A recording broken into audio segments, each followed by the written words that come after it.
Hello, and welcome to Exploring Intersections, Catholic Sisters on Racism, Migration, and Climate.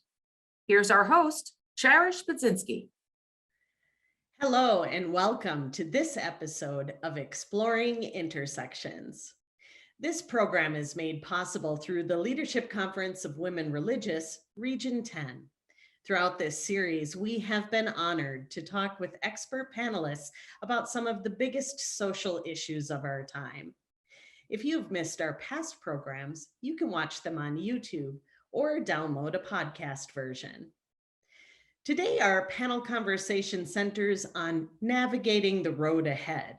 It's the conclusion of our year-long series, a chance to take a look back, reflect upon lessons learned, and set our sights on the challenges set before us. To get us started on the road ahead, we are joined by three members of the LCWR Region 10 Steering Committee, who originally conceived the idea to explore the intersectionality of racism, migration, and climate with some of the massive social issues we face today. Sister LaDonna Manternach is president of the Sisters of Charity of the Blessed Virgin Mary in Dubuque, Iowa, and a member of the LCWR Region 10. She entered the BVM congregation in 1984. Sister LaDonna received her master's degree in music education and doctoral degree of musical arts and vocal performance, and much of her ministry as a BVM has been devoted to music, initially as an elementary school music teacher. Sister LaDonna served as music teacher, assistant professor of music, chair of the music department, and in campus youth ministry at Clark University in Dubuque. She has been a member of the BVM leadership team since 2016. Welcome, Sister LaDonna. Thank you, Cherish. It's good to be here. Sister Sherri Coleman has been a member of the Franciscan Sisters of Mary for 42 years. Her education includes undergraduate and master's degrees in communications from St. Louis University. Prior to election to her first term in FSM leadership in 2001, Sister Sherri spent more than 15 years in hospital public relations. She's been a massage therapist for 27 years and is currently in her third year of a 4-year leadership term and practices massage on a part-time basis. Welcome, Sister Sherri. Hi, Cherish. Thank you. I'm happy to be here. Sister Anna Marie Reha is a provincial counselor of the School Sisters of Notre Dame Central Pacific Province in St. Louis, Missouri. She entered the SSND in Mankato, Minnesota, and professed first vows in 1983. Sister Anna Marie received her bachelor's degree in elementary education and earned her Master of Divinity degree from Oblate School of Theology in San Antonio. Sister Anna Marie has ministered in formal education, served as a parish administrator in the Diocese of San Marcos, Guatemala, and was the diocesan director of Hispanic Latino ministry in the Diocese of New Ulm, Minnesota, until becoming a member of the Provincial Council leadership team in 2015. Welcome, Sister Anna Marie. Thank you. It is truly a pleasure to be here with you, Cherish, and also with Sherri and LaDonna. Before we begin our conversation, we would like to pause and offer a moment of silence and prayer for peace for the conflict between Ukraine and Russia. Sister Anna Marie, would you please lead us? Yes. Let us lift up our hearts in prayer. God of mercy, we pray for Ukraine, for all of humanity distorted by war, for all the lives lost, homes seized, and peace broken. May the spirit of comfort and compassion envelop all who dwell in fear. May the spirit of wisdom and humility enliven our global leaders. May we affirm the dignity and rights of all. May we seek peace. Amen. Amen. Amen. Thank you for that. Mm-hmm. Let's start our discussion at the beginning. How did the idea for exploring intersections initially come about? Sister LaDonna, let's start with you. Thank you. Each year, LCWR commits to a resolution for social justice.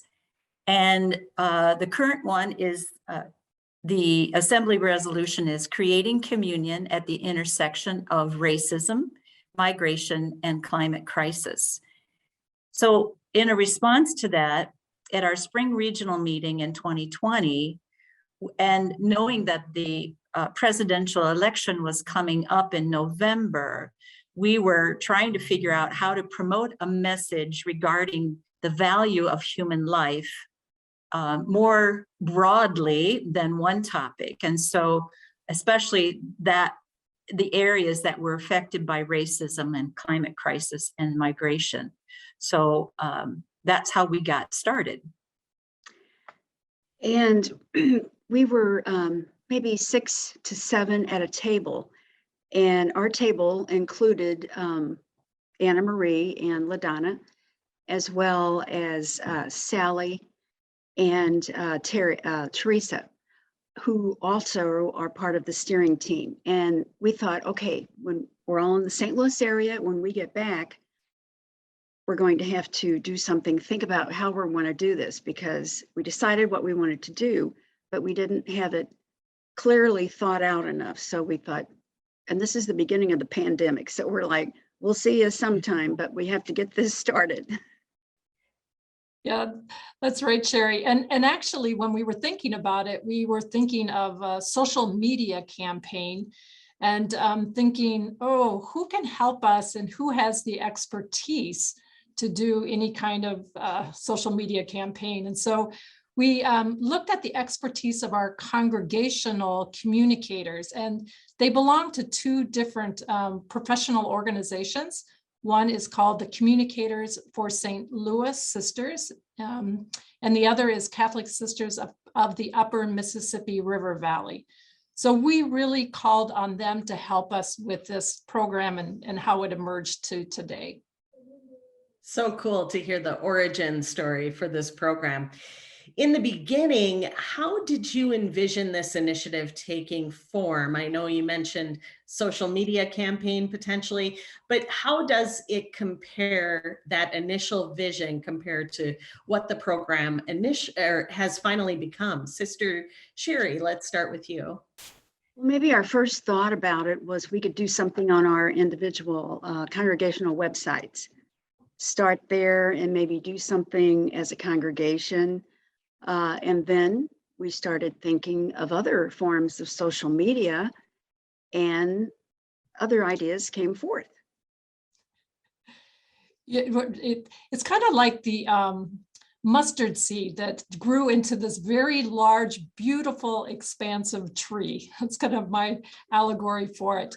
You know, when we envisioned it, we were not thinking of that we'd eventually have a website, a Facebook page, even a podcast of this, but it was really important to reach out to a larger audience.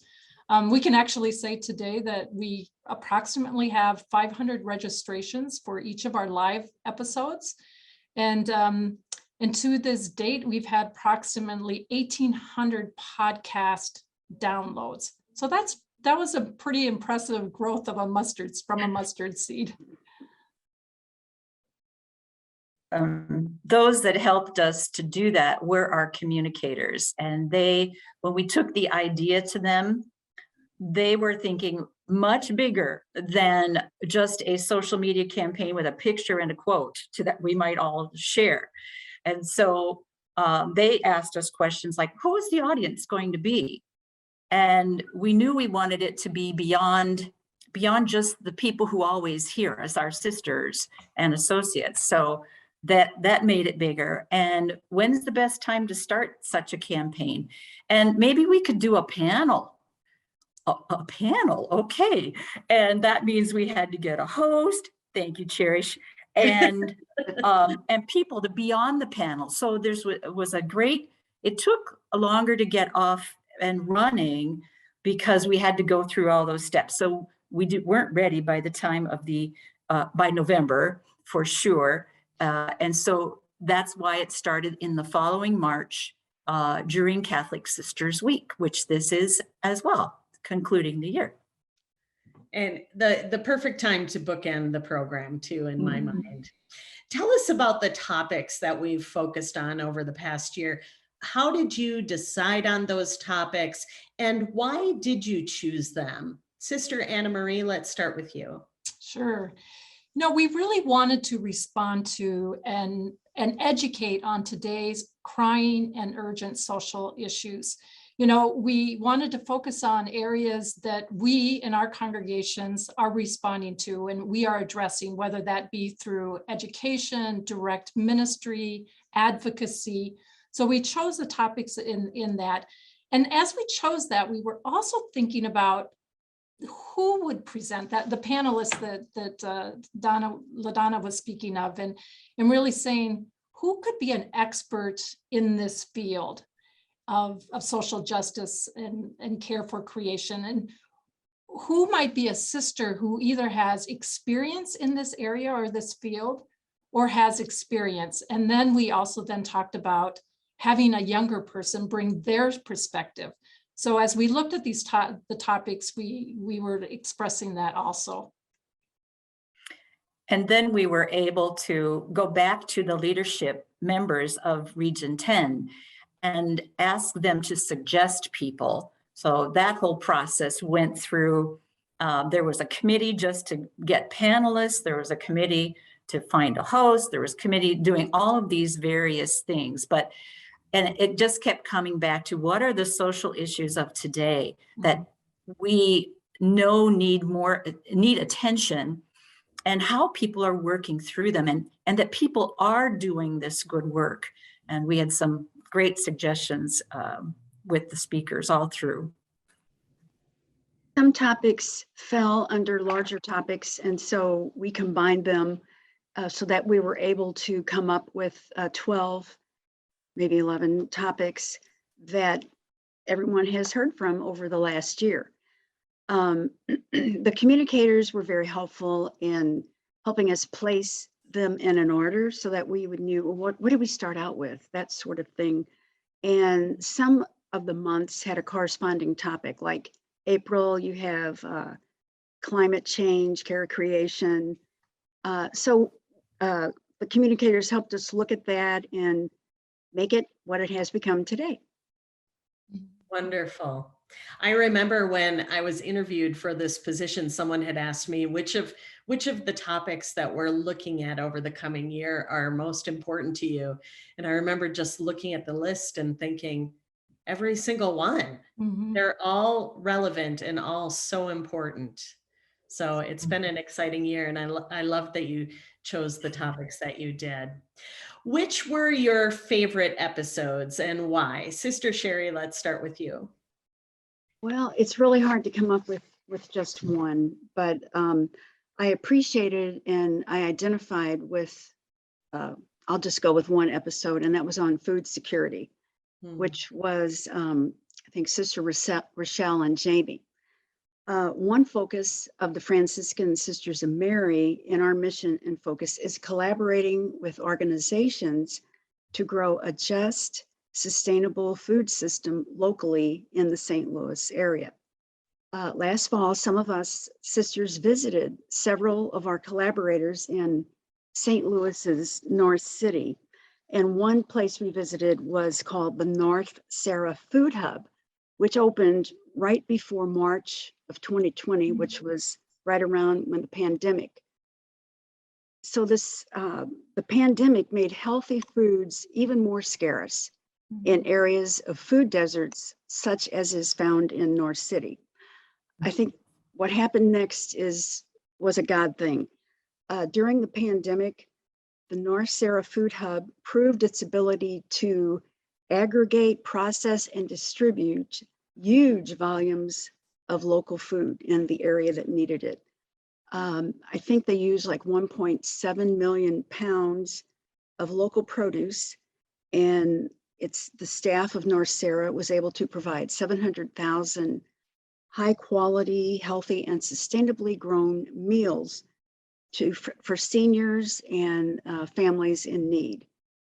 And I like that story because it shows what can happen when you use local resources that were mentioned on the program when it aired on food scarcity. What can happen when the local resources combine, and what the positive impact is on those in the area where they serve. I love that. Life-changing work too. Mhm. Sister LaDonna, what episodes were your favorites and why? Well, for me, my favorite is always the last one that I saw. So, because they were all so excellent. In every one, I learned something new from the personal experiences that were shared, hearing from those who are working on an issue, and expressing a vision for how those concerns could be managed and what needs to happen to affect the change. So that being said, one of the most memorable ones for me was the one on human trafficking, and hearing from someone who had suffered that crime was just courageous and heart, just pulls at your heart. And as all of the issues did, but I think that kind of experience that we saw throughout this, and seeing how people and systems can be transformed, that was really why they were all my favorites.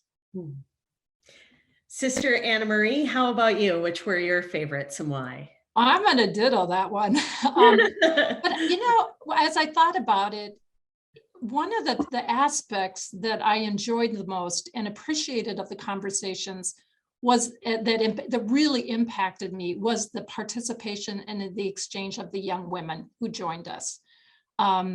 I was impressed by the ways that they engaged and how they brought their own personal experience and or expertise. And so just in thinking of them, I remember how impressed I was with Catherine McComas Busa, a college student who joined us for this conversation.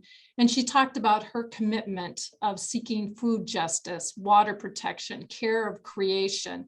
And she'd already been engaged in advocacy, especially at the state legislature level. And so those stories were so impactful for me, and they gave me such hope. Mm-hmm. I'd like to share that my personal favorite was food security, just because food security is something that I've struggled with at some points in my life. So it really touched me on a deep and personal level. And it gave me hope for the future to hear about especially campus food options, campus pantry options for students now who are going through tough times. So it was a great episode to be a part of. Which episodes do you think got at our intersectional issues of racism, migration, and climate the best? Sister LaDonna?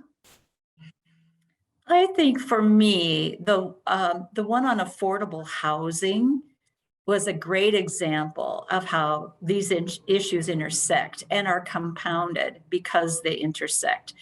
So housing being a basic need, and then you think, all right, climate change can take away your house if you're in a storm area. And oftentimes people who are living, I think of the coast and hurricanes, for example, when weather disasters occur and people lose their homes. And then it's often the people who live in those areas are least likely able to refinance and to rebuild. So, and that, some people have migrated from their own country because of climate crises, and they hope to reestablish a home and a job and rebuild their lives.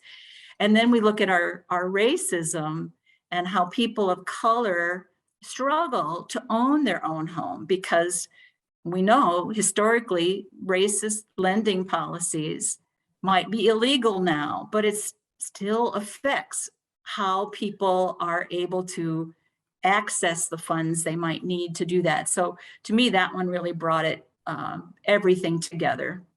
Mhm. Sister Anna Marie, which do you think got at our intersectional issues the best? It's hard to say that any one of them. I think because we really try to engage that question with each one of them, and some are more obvious, I think, than others. So the racism and all that's been happening in our country that becomes so obvious.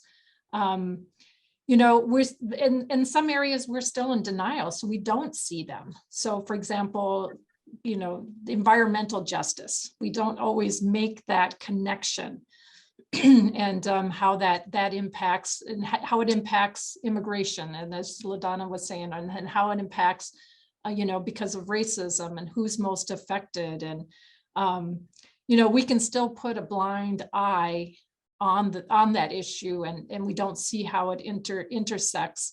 When I just think of how many people are displaced in our world because of climate change, and the next 40 years are just going to be catastrophic. And so to be able to see how that is most impacted by because of race and where they live and what part of the world that they are affected in, and the devastation. I was listening this last week about the devastating floods in Australia.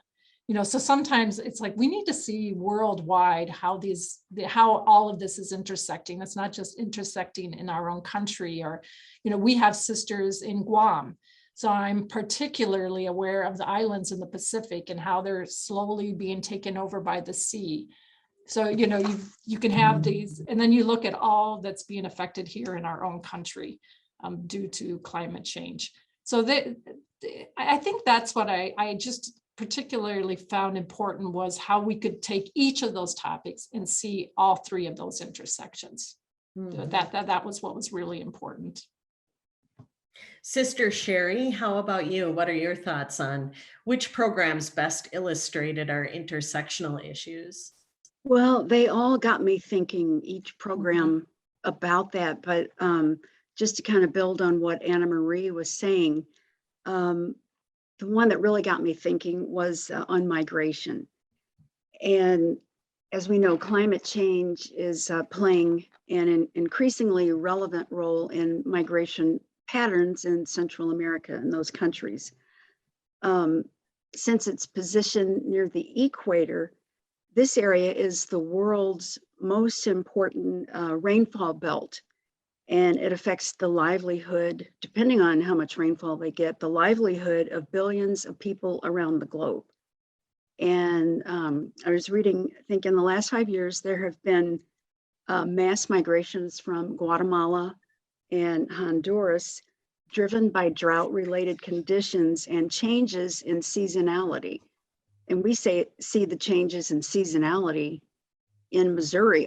I mean, and in other places too. You have warm weather in winter and cold weather in summer. But these weather conditions, the changes, they create enormous problems for agricultural production and providing food for these populations. Scientists who carefully study weather changes in this area that I mentioned, they conclude that it's a direct result of climate change. And as I was thinking of this, it's like, for anyone to say that we are not a global civilization only needs to consider the foods that maybe we don't have because of the rain that happened in Central America, so that the foods we like and eat over here weren't able to be produced there and shipped. So it's really kind of a domino effect. And that really made me think of, and then when the people have to migrate and leave their area and come to the United States, they're met, as LaDonna had said, with some unjust situations because of the racism that we openly have, anyone who's different. So that to me spoke of the different ways that we see those three intersecting. As sisters, I know all of you are tuned into these issues. What, if anything, surprised you from this series? Are there lessons or aspects of topics that stuck with you or maybe opened your eyes to issues that you didn't know about? Sister Anna Marie. Not that it was new, but I think what was reinforced for me again was whatever affects one directly affects all of us indirectly. And that was really important. This network of mutuality, that we belong to the single garment. But when I think of it probably wasn't, it was as much that was shared in the episode, but I had the privilege of getting the panelists for the section on education. And I had invited Meg Dwayne to participate. And she is, if you remember the episode, she's a young teacher in Milwaukee, inner city school. And I happened to I was actually at a dinner table with her parents, and she was sharing the story of teaching. And then 3 months later, I'm like, oh my gosh, she would be the perfect panelist. But what struck me is, sometimes we look at these topics with just at the devastation, the negative.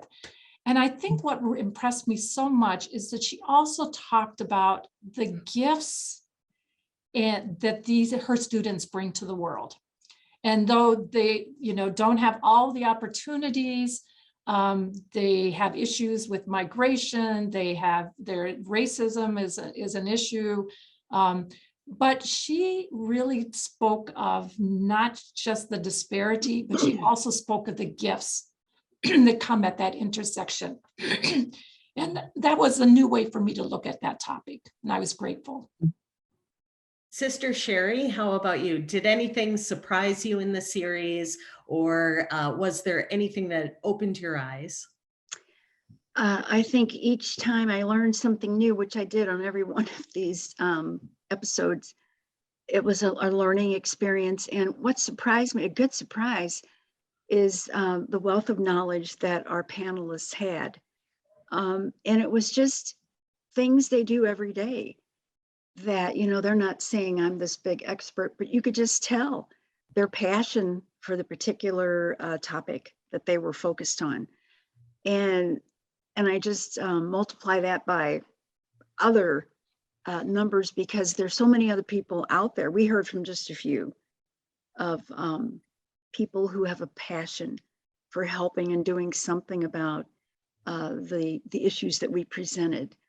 And as Anna Marie said, it gives me hope to know that there are younger people in this world, some I don't know and some I met through this, that are very excited. And that gives me hope, and it also makes me excited to do something. So I guess a lot of it, I learned a lot from it, but surprised me was that, wow, these women and the men who were also featured, they're passionate about what they do. And I feel so good about that. Mm-hmm. It gives me hope for the future as well, just to see so many dedicated people working on the front lines of these issues. Sister LaDonna, what surprised you or what opened your eyes? Well, I would also dovetail on what Sherri and yourself, Charish, have mentioned about the young people, because there's such a hope that the work that we've been involved with and many others is going to continue. There's such a commitment there for making change, having the world change. So I was happy to meet so many in that way. That gives me great hope. And then I think the other piece, that the thread that wound through so clearly in all of these, was the issue of racism. And I come to say, like, nobody can escape racism. Nobody can. Because of systems, because of how we're brought up. And, always people look at the other as someone you don't know, as like, well, what are you about? So it happens. But to be aware of it is puts us in another place. And I think the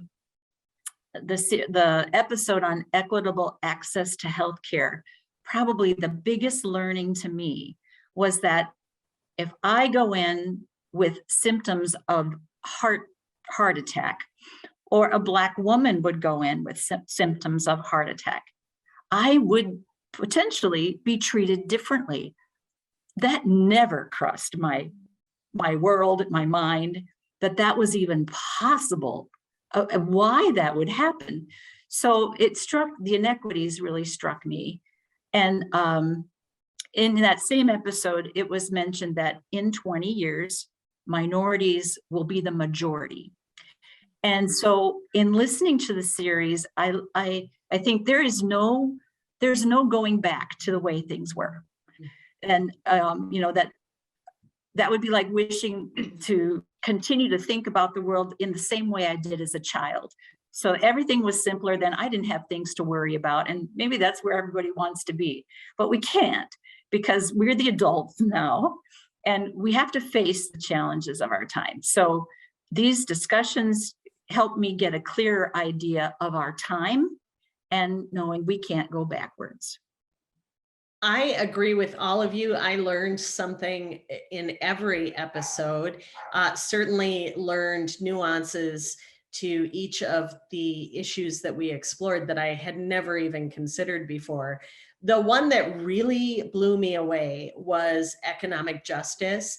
The conversation about how to invest your money responsibly or even purchase coffee responsibly. These were, of course, I had heard of fair trade items in the past, but thinking about it on that scale was totally new to me and really exciting, because numbers are not my strong suit either. So it was fun to hear from people who are experts in that. That's why I really enjoyed that particular topic. What have you heard from others in response to the conversations? Sister Anna Marie, let's start with you. You know, I've heard so much, especially from our sisters, how much they've appreciated the conversation. But I want to share one story about 2 months ago or a month ago, I was participating in a book club with some of my family. And we were reading the book, The Immortal Life of Henrietta Lacks. So if you ever get a chance, it's well worth taking the time to read that. And during the conversation, my niece says, of course, we're all online. My niece says to me, and she said, Anna Marie, you remember that panelist from Exploring Intersections? And I'm like, oh my gosh. I mean, this was our one of our first panelists. And she said, you know, remember how the young woman shared how in 2021, she still experiences racial discrimination in the medical system. And wow, my niece heard Ganea, what she shared back in March a year ago. And it continues to impact her way of thinking and feeling and seeing and exploring the intersections. So that has just stayed with me. It was a wonderful experience to hear someone who really could make that connection. Yeah. Sister LaDonna, what have you heard? So many people just talked about how this was a grounding place to learn about the issues that are social concerns. So again, having people who lived through situations or those who are helping a situation was very enlightening. And it's an opportunity to consider how our issues intersect. Again, I think putting on that frame of mind, this is not just an issue because there are people who want to migrate to the United States. It's bigger than that. They're affected in many realms of social life. So as often as we repeat the idiom, pull yourself up by your own bootstraps, that's a myth. And no one succeeds in life having done it all by themselves. There are opportunities, educational, jobs, mentors, all of those things. are part of living in the world, and they provide some opportunities, but they can also provide blocks for some people.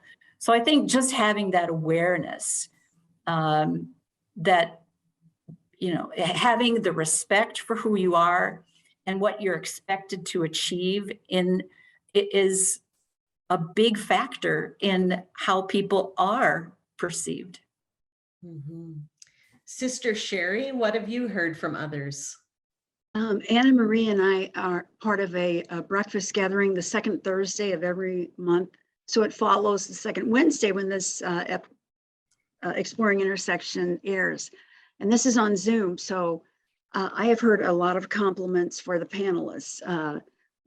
These are a group of LCWR sisters, and they're very complimentary, and they watch every episode, sometimes with other members of their community. So I have heard that from them.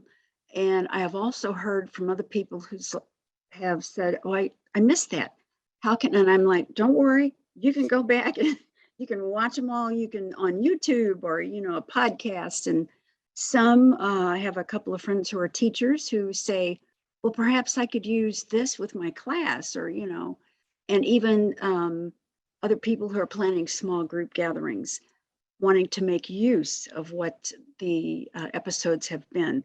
So I hear a lot of potential yet for using the episodes that have been so full of information and hope, that it's a good thing. They can still learn more. And I think it's true. I mean, I want to go back and listen to them again, and maybe with, another group, and just share. I think the sharing that comes after hearing an episode is, it's very rich, and you hear other stories and aspects of learning, and that's always helpful for me. Mm-hmm. Just a reminder to our live audience, you are able to submit questions, and our panelists will try to answer as many of those as possible. We'll be going to those questions in a couple of moments. The scope of these issues and how they intersect with racism, migration, and climate is massive and can be overwhelming. I felt overwhelmed before the start of every program. I am not exaggerating. And my husband often had to talk me down from my worry, just because the scope of these problems is so huge. As individuals familiar with working toward change, equity, and justice in our world, what advice would you give to others who feel moved to take action because of this program? Sister LaDonna? Well, I think when I think of the one thing that I might do for any issue, take food insecurity, for example, what I might do for that is just like a drop of water in a bucket, and you really can hardly see it. And so it's easy to become discouraged, like, how will this ever be accomplished, that people don't go to bed hungry or don't have to worry about where their next meal is coming from. So in a sense, we have to keep hope alive, but also notice that others are working on that issue too, and we need to connect with them. So as this builds up, it might still not be noticeable until more and more people and actions add their drops to the bucket. And eventually you can't ignore it. That bucket's going to overflow. So when we collaborate with others, that bucket fills more rapidly, and then it affects a response by the larger entities, systems that we're in. So realizing that working for social change is a lifetime's work and unending. Mm-hmm.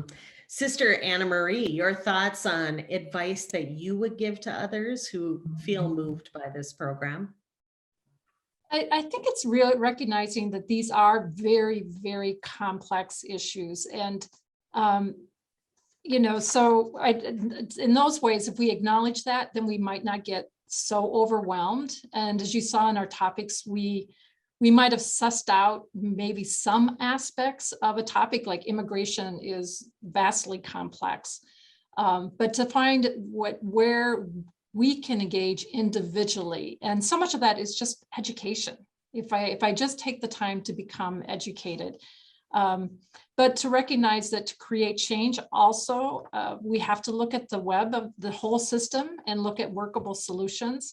And it's important to remember that it takes a village to make a systemic change. And so be part of that village, be a member of that village, be aware of who's in the village with us, whether it's literally my neighborhood, my city, my state, my country, and recognize that it is a world system, that becomes really important, and to look at ideas from that aspect of a complex system, but to recognize it that way.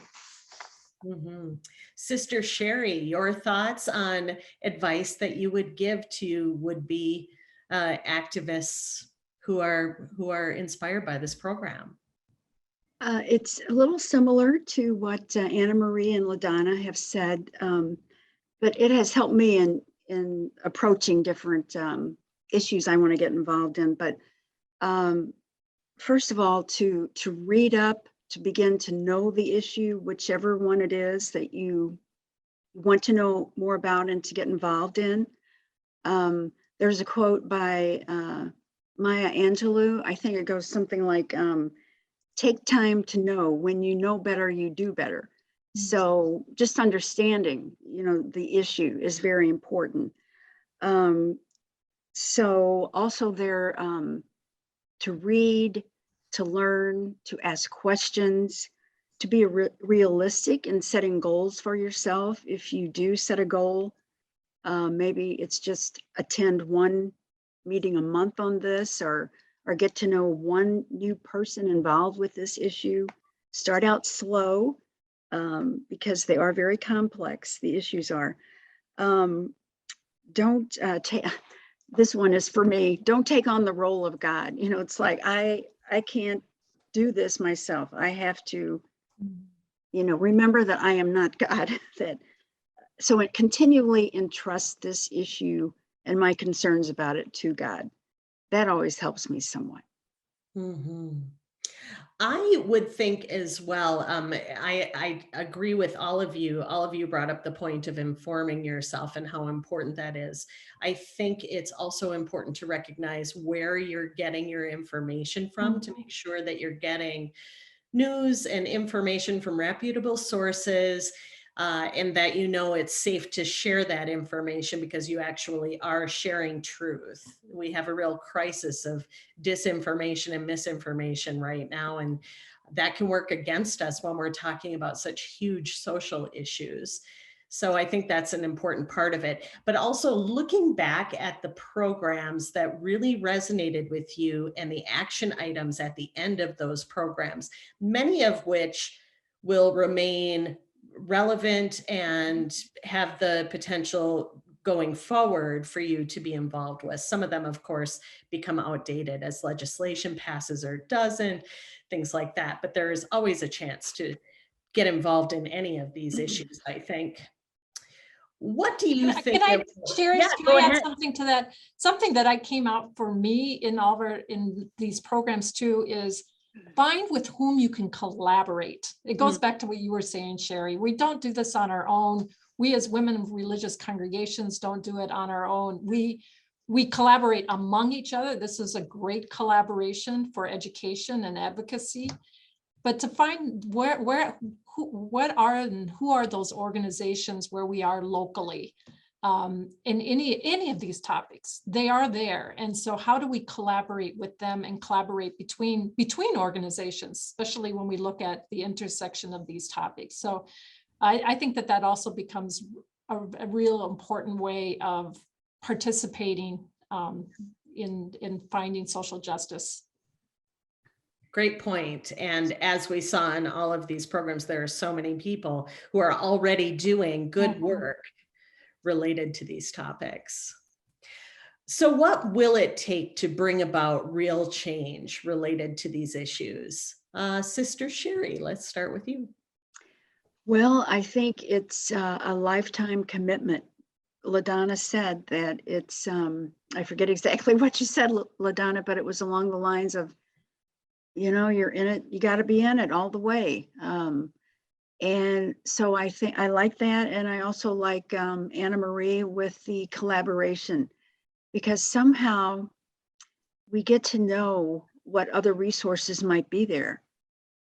And well, when we talk about action items, I'll touch on that a little bit more, but I just think it's important to just keep at it and to know that it's not all on you, and just do the best you can. And that's what you got to do. It's systemic. These problems, these issues did not begin in one day. You're not going to solve them in one day. There's a lot of things to untangle as you go forth. Well said. Sister LaDonna, your thoughts on what it will take to bring about real change?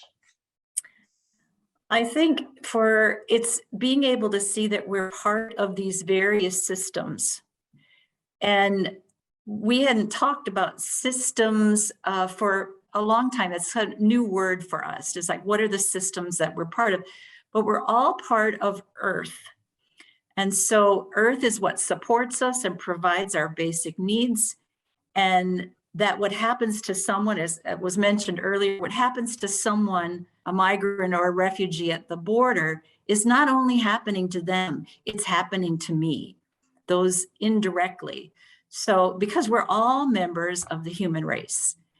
And it's not just about my need and the people I love. We have to look more broadly at that. And so the more that people can tell stories about what's happening to them, I think that's going to help people to realize, it's like, oh gosh, I wouldn't want that to happen to people I love. So what can I do about that? One of the things that the terminology of being woke these days, I think this series helped make me more woke. And sometimes people think that's a bad thing, that's a bad term. But to me, it means that I am aware of others and their needs and concerns, and that I want to help work on their behalf. And I want to listen to what their needs are. And isn't that what Jesus came to do?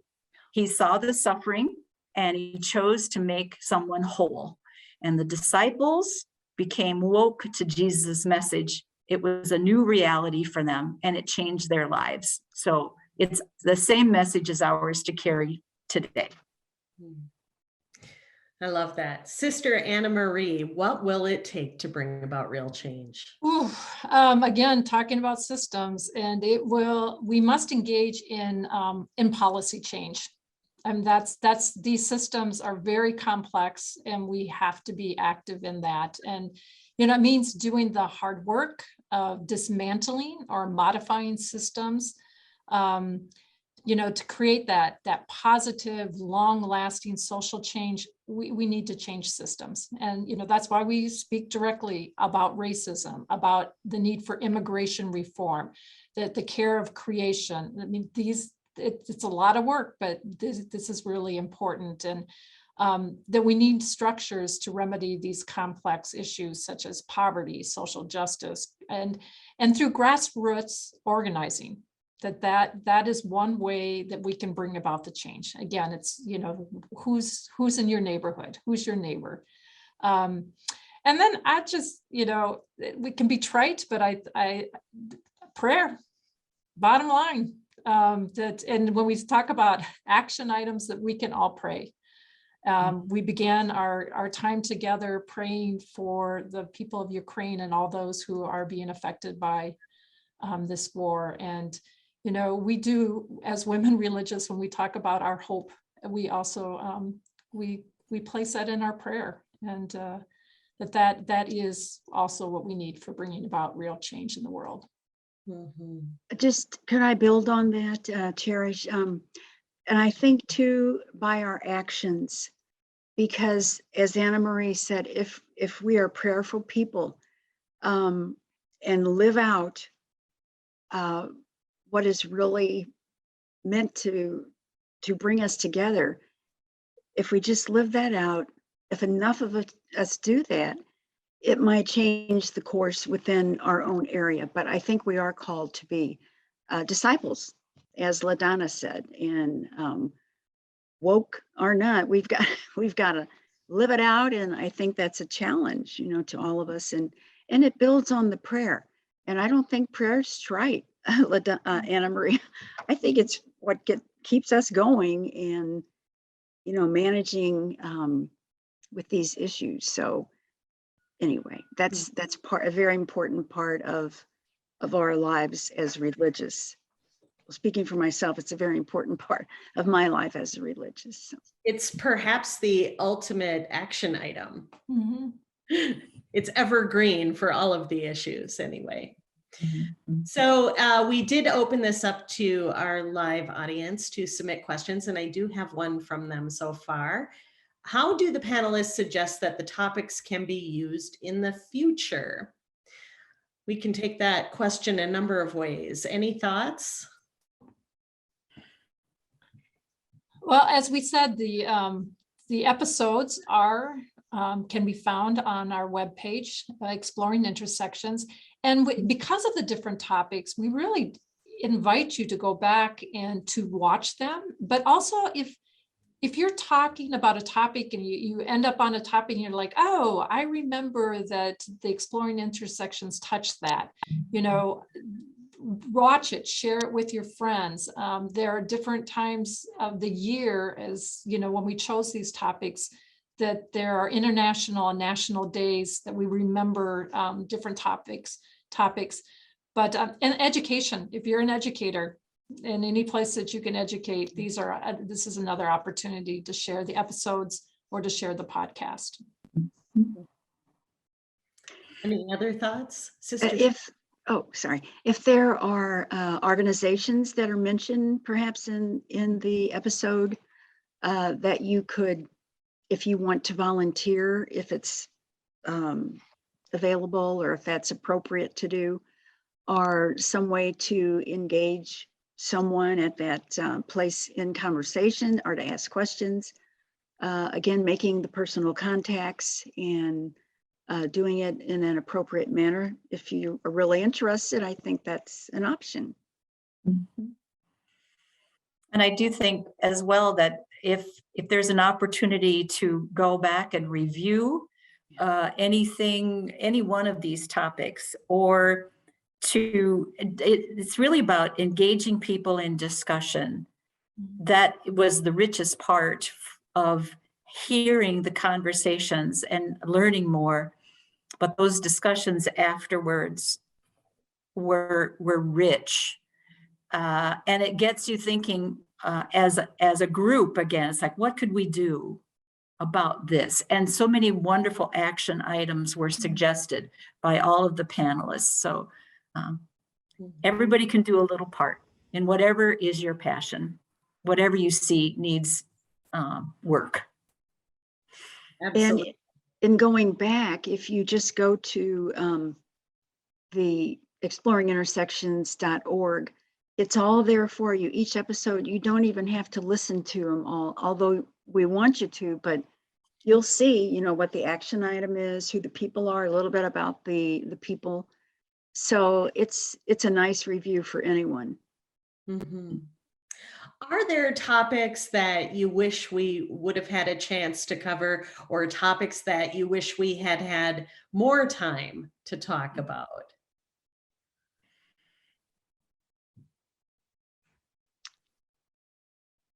I think almost in every topic, there were nuances that we were not able to get to. I mean, you mentioned the economic justice, and we just took one aspect because that was the focus of our panelists.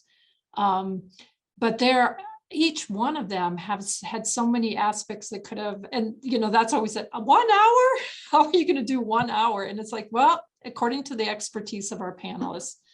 So I'm hoping it just opens up a topic and gives people interest so that they'll go and explore it using other resources. And actually there are a number of resources given on the webpage. So if someone wanted to go deeper into any of those topics.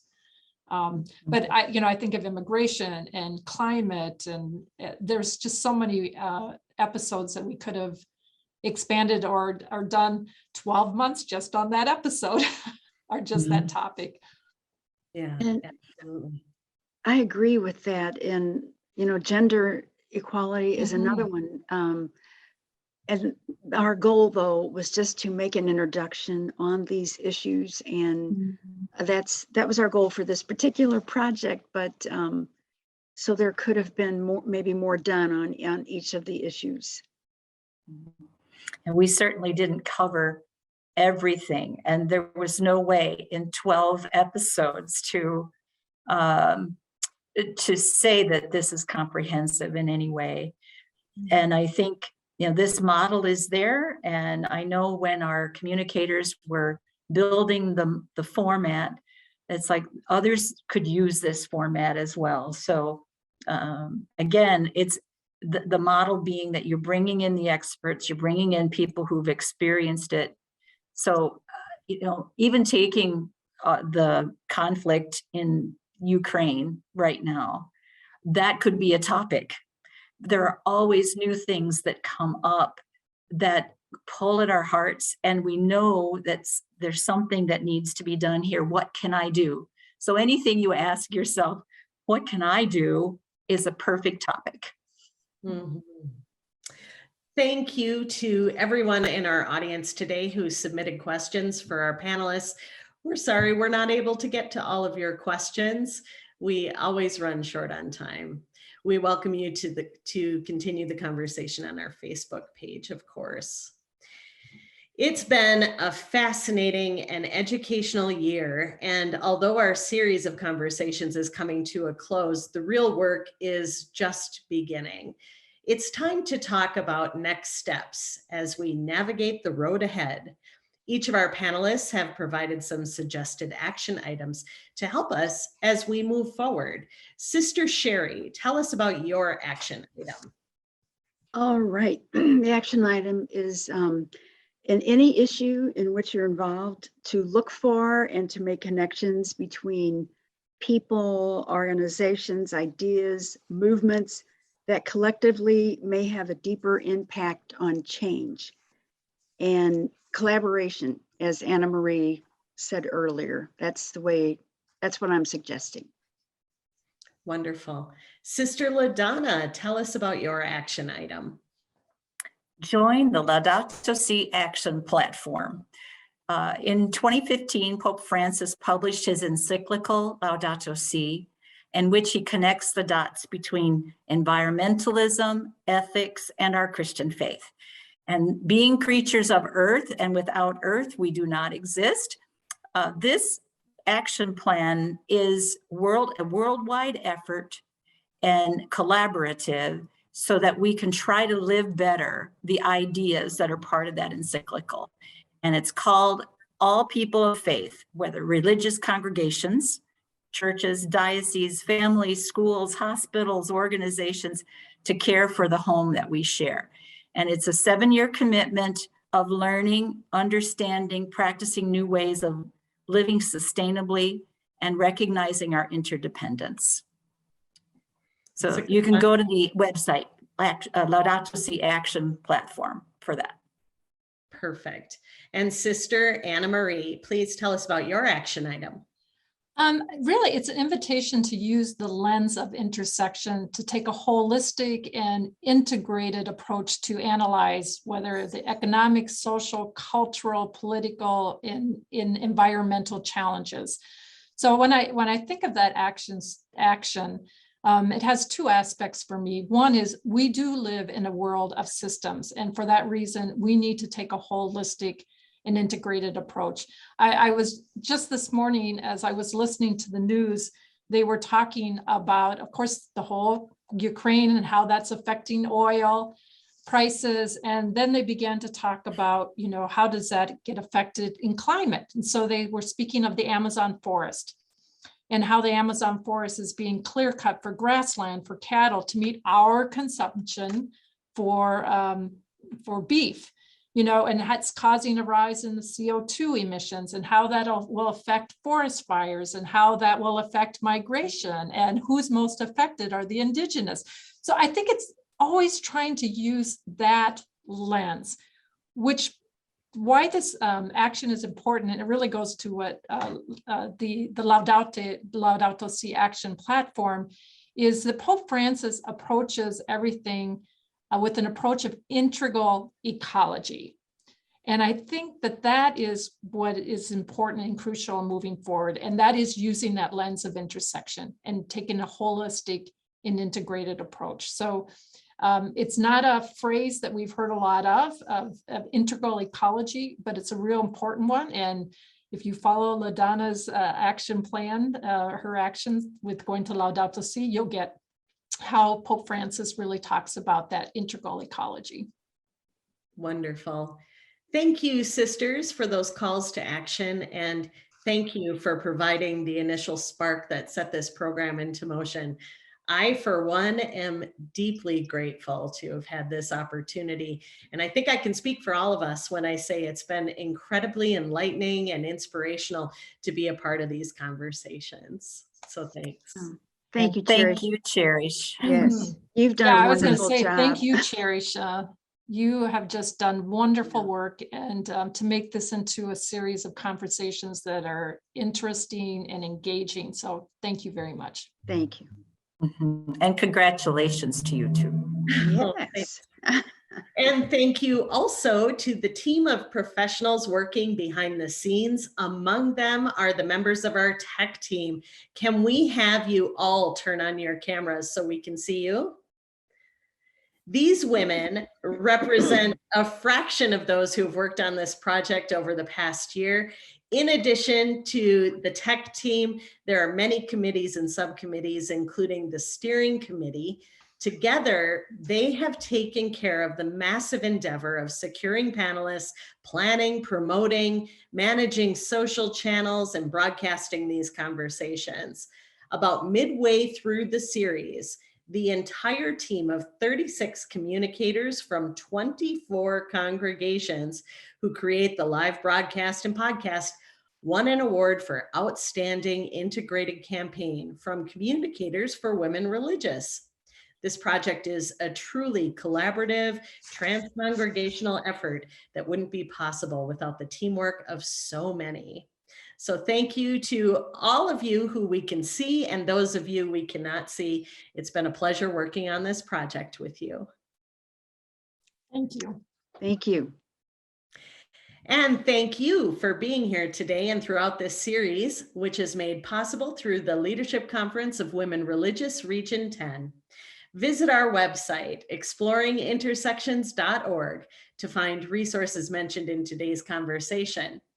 And if you've missed any of our past programs or simply wish to revisit them, you can watch them on our YouTube channel or download podcasts of our panel discussions from Apple Podcasts, Spotify, and Google Podcasts.